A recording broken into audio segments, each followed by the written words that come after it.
Good evening. Okay, it's an okay evening. No, if you're just going to be lackluster about it.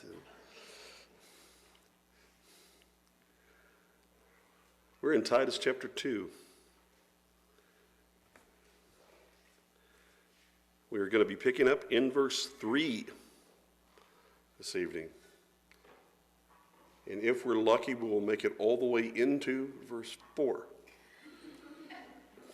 But you'll have to behave yourself if we're going to make it. So far, what we've looked at, and that is key so far, is to understand as we go through the book, that this is the second major part of the book. He's already introduced the idea of the needing elders and leadership in all these congregations, their responsibility and Titus' responsibility in order to deal with the problem of the Jewish teachers who were teaching fables and false doctrine, and that they need to be addressed. But teaching or addressing and correcting false doctrine is just kind of leveling the playing field away. It's just getting the rubble out of the way. And that alone, then, listen, church, does not make you sound. Getting all the error out does not mean you've got all the righteousness in. And so what he is emphasizing is once you've done those things, and really these are to be done simultaneously, but you've got to get those things out. Then in chapter 2, he then told Titus, but as for you, speak the things which are proper for sound doctrine, healthy instruction, those things that will be beneficial to your spiritual well-being and health, and therefore are for life. Those things that are profitable, those things that put you in a good situation and benefit. And that's why he then turned his attention in verse 2 to the older men. And we noted this in two different sections of sober, reverent, temperate, and the nature of the progression there about all of those are about the way in which you think through situations. And then last week we looked at being sound in faith, in love, and in patience. And the nature of all of those, of what they bring to the table, and how each of them contributes then to a healthy spiritual situation in life. But notice what we'll do as we're moving in now to verse 3, is he is moving down and he's looking at this as far as addressing all the members of the congregation. But he chose to do it both by gender and generation, by looking at those who are older and then the younger, and then separating them according to men and women.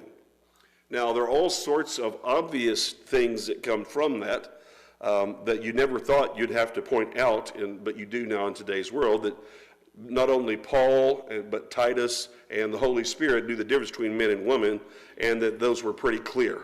Okay, that's the first thing. But what he's laying out here is just by the nature of the responsibilities and the exhortations, that there are differences in the roles that are given according to gender and according to your age. That only in some cases that what you're best suited for.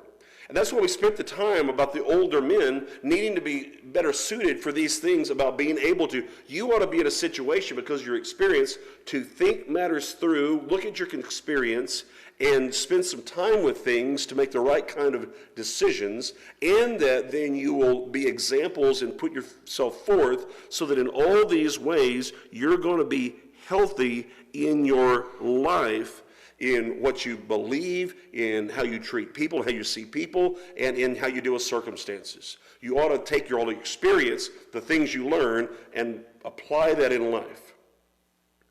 Well, now as we move into verse 3, we find the same thing is true for older women.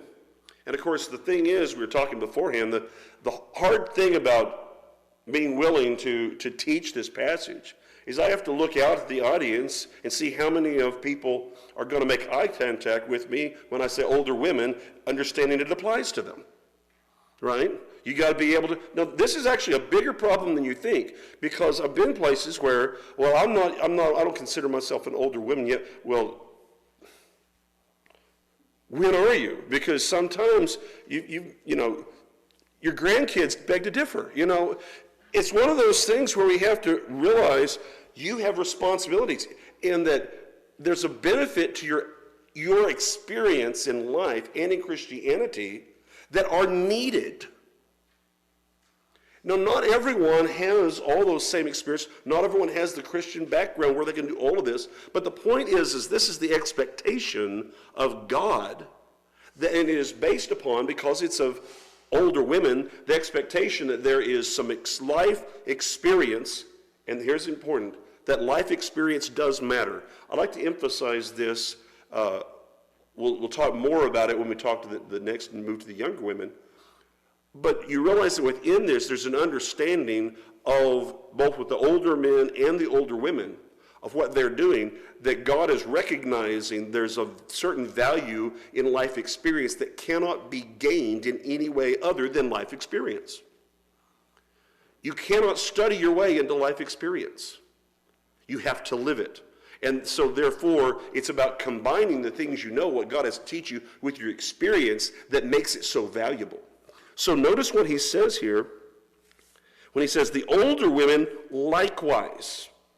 So that means that in the same manner in which he was applying all these things of what's proper for sound doctrine, he just applied it to the men, all those same principles then are to apply in a similar way. Now, as he says that, there is obviously an age qualification to this. Now, that age is going to be somewhat relative. And it has to do more with the relative experience to what you have to offer in developing these characteristics in life, rather than just understanding some set in stone kind of age. The reason why I tell you this, I remember several years ago now, but I got off, I've been studying in my office, and I got a phone call from a preacher, been in his 20s, and he just called to talk, asked me a few questions, and do those kind of things, and I enjoyed that conversation. And I got home, and I was telling my wife all about this conversation, and wasn't it neat that he just called me, and she looked at me? And I will always remember that she said, "Dear, it's because you're an older preacher now."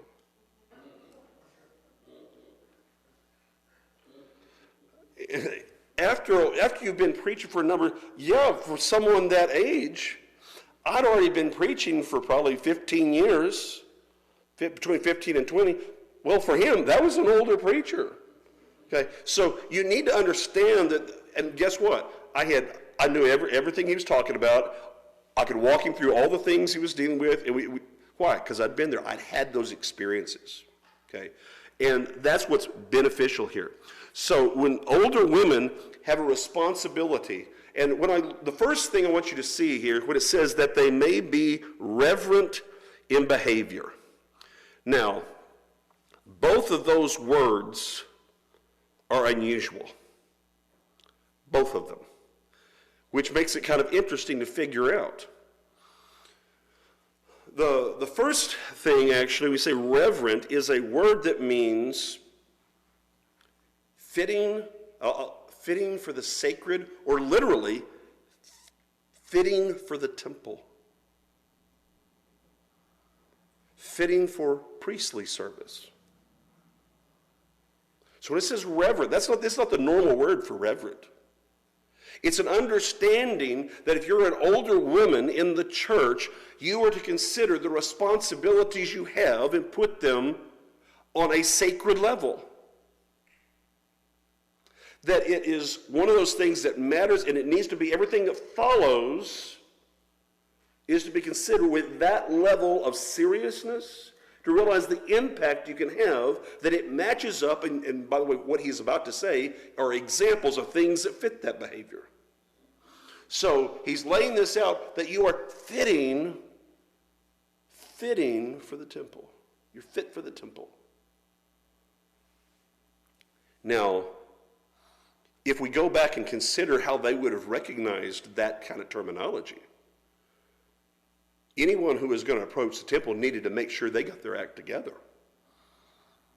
that they got anything out of their lives that was anywhere suspect, if they were going to go forward and participate in something so important. So what he is doing in this process, saying, you are doing something that important. And I actually think that when we come to a passage like this for women, it's our failure to actually just simply emphasize what is here and how God elevates it that has contributed to some of the problems of people acting like God does not value women or talk about them or give them things to do. This very wording is talking about how important it is for what you as older women have to offer, but you have to see it, what he says in your role, the responsibilities he gives you, you are the one that has to see them as being that valuable. That's the problem. The problem a lot of times we have is not that there aren't valuable things and contributions for women to make. The problem is we have somehow given up thinking those things are valuable. That's the world convincing us. Everything that God has given a woman to do is highly valuable that he gives you in Scripture. Where he's going to go into all of this because if you think about it, as he's laying the groundwork here in verse 3, he's also including all the things that he's about to tell them they've got to teach the younger women. You can't teach the things you don't know and experience yourself. So everything we go moving forward applies to the older women too, of having experience with these things. So we often think about just, important things, like being a mother and a wife. He's going to deal with that. Teaching others in classes and just conversation, yeah, that's important. Having influence in how you live your life and conduct yourself, being a support to all this, all of that matters. But if you don't think it matters, how do you treat it? So we end up chasing after things God doesn't want us doing because we've given up on things God says we're very good at and are needed at. That's a role problem. You know, I don't know how many here have followed football at all. But everyone right now is all up in arms about what the quarterback situation is for the Cowboys. Got a quarterback on the last year of his contract, what to do. It doesn't matter to me right now what your opinion is about Dak Prescott. I do know this. I'd rather have him throwing the ball than the right tackle.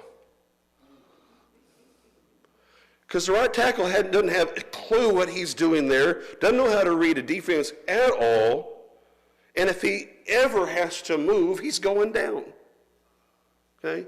You have to understand that the role matters. And playing right tackle matters, and if he doesn't think it matters, he'll never be successful. If you don't think that what you're doing matters, you will not do it well. And sometimes this is what's hard to understand, is for you to accept that it doesn't have to be the showiest thing, the most obvious thing for it to matter. But you have to understand why it matters. So that's just the one word. Then it says in behavior. That's not a normal word for behavior either. I would say the closest I could get probably to this word is closer to demeanor. But even that doesn't fully communicate this. If you trace it back to some of its early usage, pre-biblical usage, it refers to the idea of what are the core principles or even makeup of something. It was used the idea of something of a constitution. The core elements of a document or character of who you are. So then what he's saying here about the older women is you need to be fit for the temple in the core of your being. In the core of who you are, you make yourself fit for service to what God needs you to do. That's a pretty powerful phrase, isn't it? With those two things combined. But that means you have to get the things out that are problems. That brings us to our next phrase. Not slanderers. Now, why? I'm only going to ask older women to answer this question.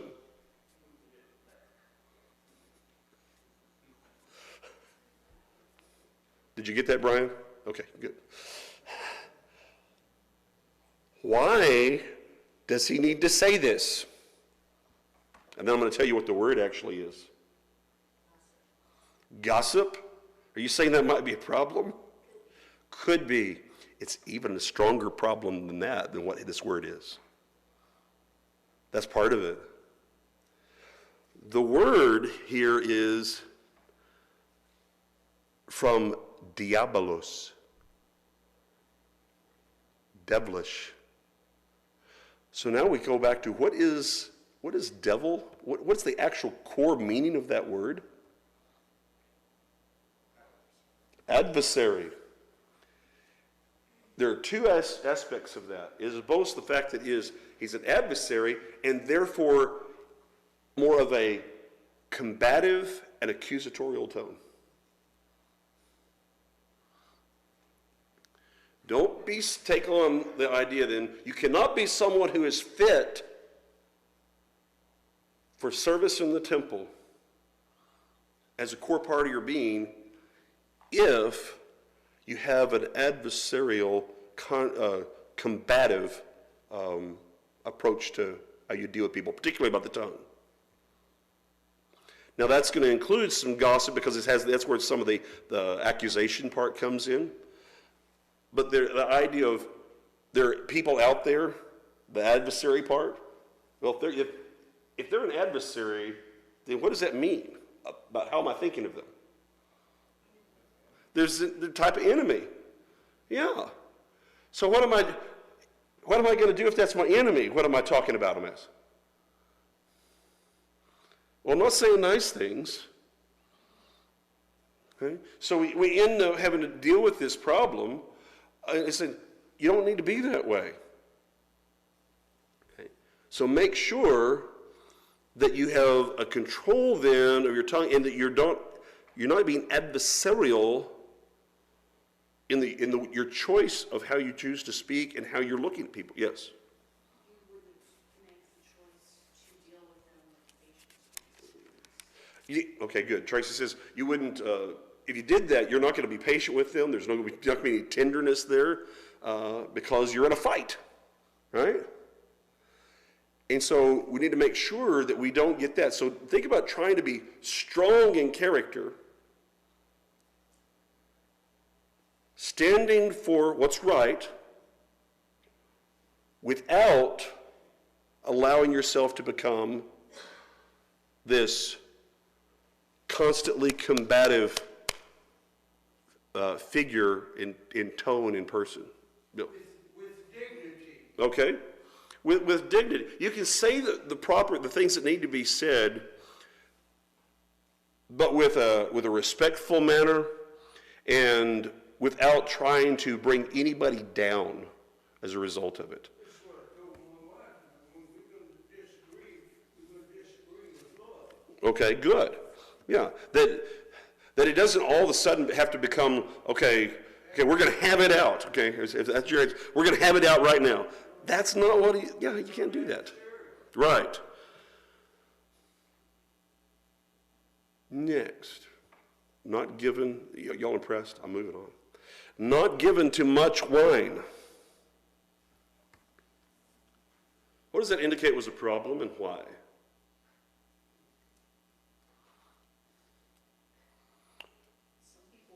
Some people were. Clearly some people were. That's right. During the first century, what was one of the most popular religious cults? Do you know? One of the most popular religious cults. So we can put all this into context. Y'all haven't studied up on all the religious cults of Rome? You didn't know you had options, huh? What now? Dionysus, which that's the Greek name. The Roman is Bacchus. You'll see both. And this god is usually, it's the god of wine, debauchery, and partying, revelry. All right? And usually holding a cluster of grapes, sometimes playing an instrument. You have all sorts of stuff going on, usually maybe a cup in his hand. So that was kind of part of the culture. And usually when you have that kind of idea of much wine, it's because that's in the background. You'd see it in a more cultured way in some ways. That would be where you get the old word wine bibbing.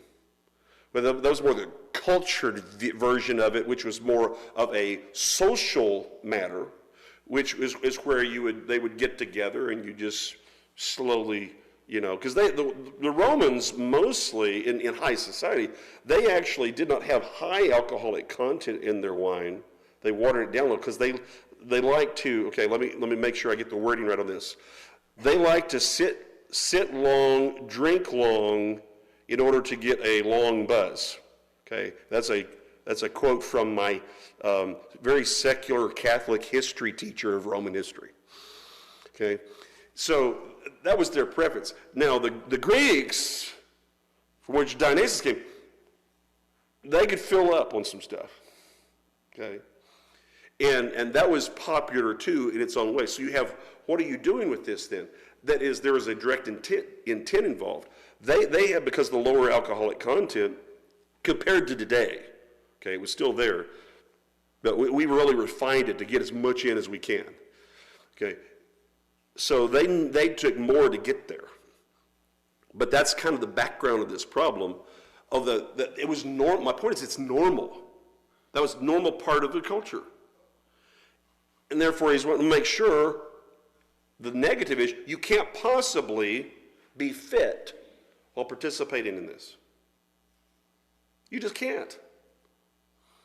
And it's interesting in a way for him to use the not here, considering what he did. Remember, we had 3 words used of the older men that all had to do with thinking, and the idea of thinking clearly, thinking through things, thinking about the best possibilities, thinking prudently. What has he done here? He's given examples of what happens examples of activity that is going on when you haven't. You can't think well if you're given much wine. The whole point is not to be able to think well. No, seriously, y'all think about that. That is the point, okay? When I was in college, the first time, okay, I have to tell my students that because I was seemingly always in college. But back when I was still a music major, I asked someone about this because of, you're on after you get to where you got 21-year-olds, then, you get on one of those trips and pretty much you can bring whatever you want to on there. The band director says you can't have any before you performed. High standards indeed. But I asked, I said, why? What is the value in it for you? And what it was is the most pleasant way he could try to put it was to relax. Why? Because it meant he didn't have to think about stuff. Because you can't. You can't think about your problems. So the whole idea of that activity is you're not addressing things. You don't have to. You're letting go. You are choosing to avoid dealing with issues. And obviously it has other things because it lowers inhibition, all those kind of problems. Okay, but you cannot participate in that and you think about this, is that it's acting directly against what God requires you to be in terms of how you think. And I would argue, this is how I try to explain is the best way to understand this, of why there's a problem with it. You can argue if you want to about the much part. That I think is contextual within the history of what's going on. But if you're going to do that, you've missed the point entirely. The whole point is you don't do things that by their very nature keep you from being able to do other things God says you need to do. That if he wants you to be able to think clearly, and that's a clear statement of what he wants you to do, and this keeps you from thinking clearly, then it's prohibited by the nature of what it takes to obey the one thing. Just how it is. And it's just one of those things where we overcomplicate the question because we get so caught up in trying to play around with the words. Usually, this is where we end up wanting to play with the Greek and ignore the history. Okay? But in the process, we've also ignored the rest of the Bible. Okay? You don't need to do all that to understand. Is anybody, you just walk them through, is it, I'll just ask them, okay, the best thing, so you're going to relax. So when are some times you might be nervous? Right before you're going to take an important test? We're going to go take the SATs. Let's go get everyone a glass of wine? Because that's going to help them? No. People don't do that. Number one, that'd be illegal, but they think that way, okay? The point is you know that doesn't actually help. We know scientifically what it does. So all of these are external ideas about behaviors. One was just simply about how you're treating other people. Here, what you're allowing yourself about making decisions, and that you need to make sure you are completely put these things away because they are inappropriate for the role God has for you. They don't fit the godly model of an older woman in the church. On the other hand, now we get a positive. It says, teachers of good things. Teachers of good things. Now stop for a second and what does the word itself, it's one word. What does that require? Yeah, okay, good. You have to know what good things are. That's right. You have to have a level of knowledge that is moral, biblical knowledge so that you can pass that information on. That's number one. Then you have to both be able to and be willing to communicate it. So there's a responsibility, and I like to emphasize this, for women to know the Bible well on their own and be able to communicate that to other women. They need to be able to pass on, and the word is the regular word, teacher. And that the idea of good things, particularly this part, is the idea of that which is clearly pleasant, beneficial, and will bring about what you can see, results kind of thing. The definition of words of good can be very close together, but that's kind of the idea. Okay, so that you make sure you're trying to see and pass on and says, here's how we do this. And here's why we do this. Good things. Now, let's see if you can come up, when we think of good things, are we just talking about a list of character traits?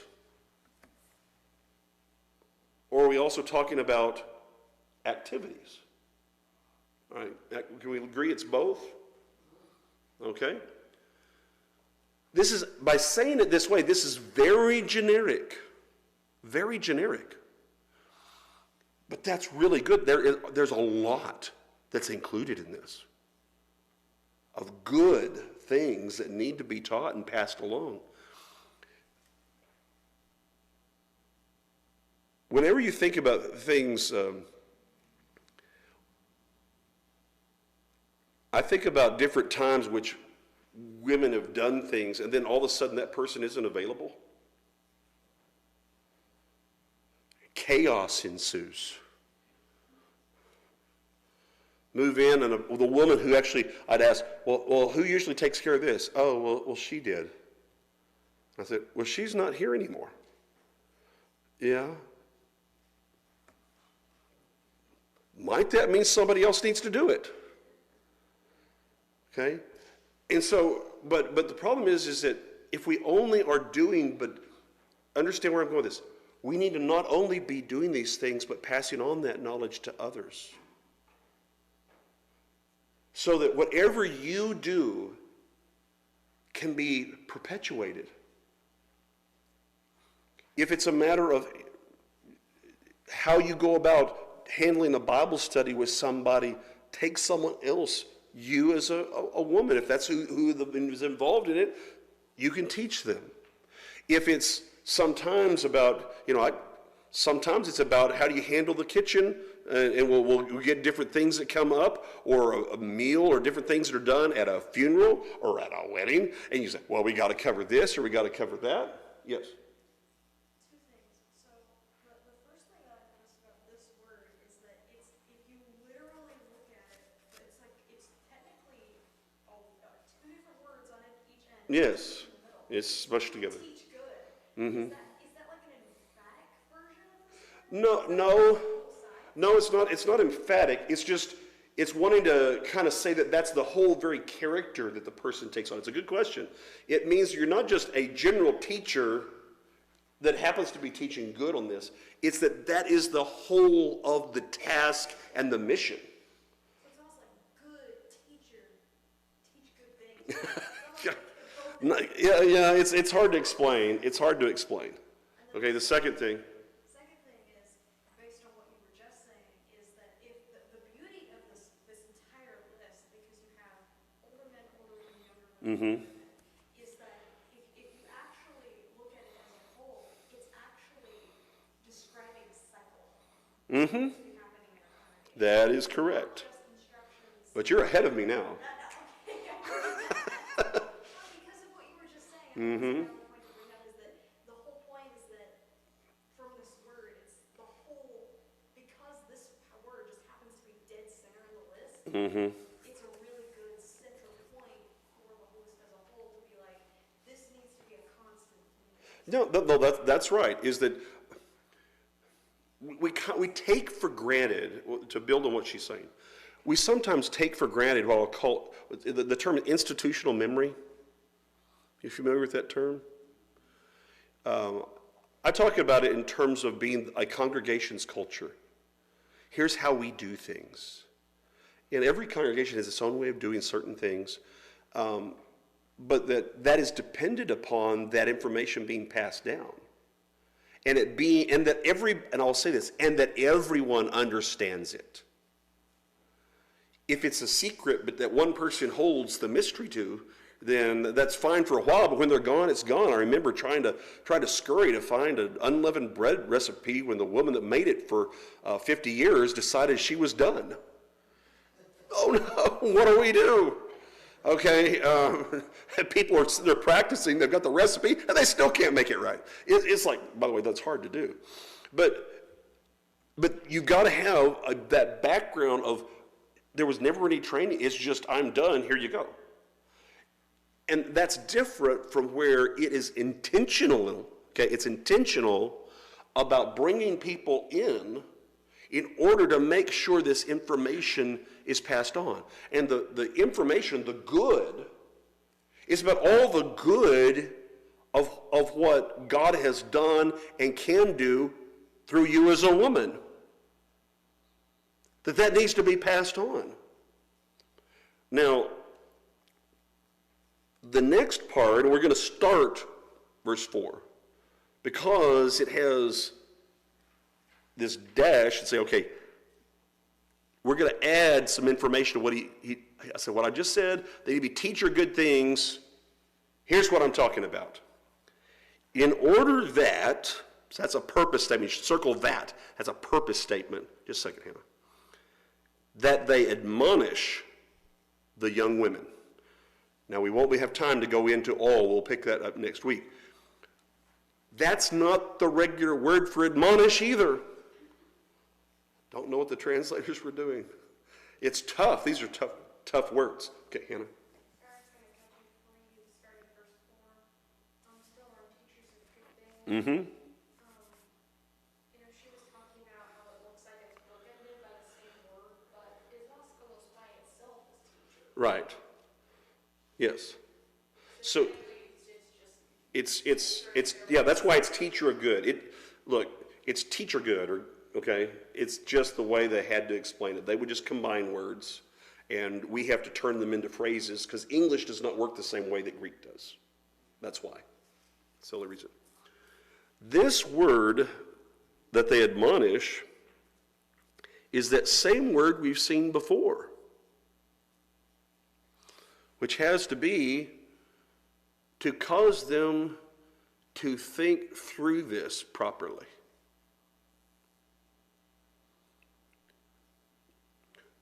You go back and you look at the idea of what an elder was to do, that was part of what he was given. The idea of being able to be, remember the word was said prudent? This is the verb form.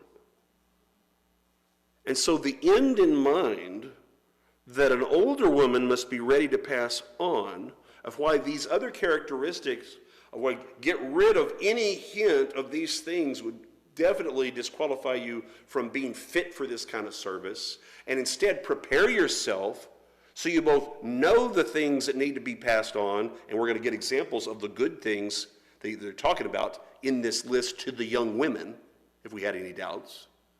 And so you're ready both to know it and to teach it. But here's what part of that process is. In order that they, and I'm going to give this phrase for this word, cause to think seriously / soberly / prudently about the following things on this list. That's really what admonish, the word that's translated admonish, carries. Usually admonish means a warning. That's a different word. It's similar, but it's different. It's, I want you to get them thinking seriously about all these things. Now, what does that take? What does a woman have to have and be able to do to be able to get younger women to think through these things seriously? Yes. Has to have experience herself in doing that, right? There has to be a level of seriousness, examples of prudence, and soberness about what's going on if she's going to pass that kind of thing on, right? You can't teach someone to think in a way you don't think. What else would be required if you're going to? This is serious stuff, in other words. Yeah, okay, good. Because a lot of times, young women don't see what an older woman sees. Yes, that's why they need the help, right? They don't. They just don't realize it, they don't see it, they don't understand it. Yes, the frame of reference is just, there's two little frame of reference there. It's both a matter of, it's harder to explain directly. If you just say it, well, you don't have the experience, that number one, that doesn't work, that doesn't help, I'll tell you, generally speaking. You have to illustrate it. And it's that what the value is. It just saying, well, I just know, or I'm telling you, that alone isn't good enough. There's an aspect of leadership to this with the women. Leadership skills still involved. Good observation. But the whole idea is being able to express that experience it comes from living it. the practicality where you can show them essentially in many ways how to avoid a lot of headaches, problems, and mistakes because you've been there and seen some of those wrong turns. Not just in yourself, but you've seen it in others because you've lived long enough to see it. One of the things that's hard when you're young, you've only have it's not your fault, you just have a certain limitation on your life experience. You can read other people's life experience and it's still hard to kind of figure it out. Okay? But you have a limitation. There's a cap on you naturally to what you know. You can look in the Bible, you can do that, but in terms of the practical part, how do I apply this? Okay? This has been there, done that. Yeah, that's right. You've got someone who has lived experience of these kind of things, and therefore that's why they need to already be there. The reason why I say this, and then we're going to close, is that teaching preachers, especially younger preachers, one of the big things that they struggle with is in application. Why? Because that takes experience to know what applies to different people in the audience that's why they're usually repeating examples that they've heard, or it ends up being all the same ones. So one of the things that when I'm teaching homiletics, I'm trying to do is for them to understand that you have to be able to broaden your experience, understand what's going on at multiple levels, see things through the eyes of people and talk to people to appreciate what the nature of the problems is and of how those apply at a level where it's going to take you years to find. Okay? And that's true in life too. It's not just in preaching. It's true in life. But if you have someone who has that knowledge, who can just kind of be, essentially, you realize, I love this fact. You know what he's telling these women to be? Older women, do you know what he's telling you to be? A life coach. You're supposed to be, yes.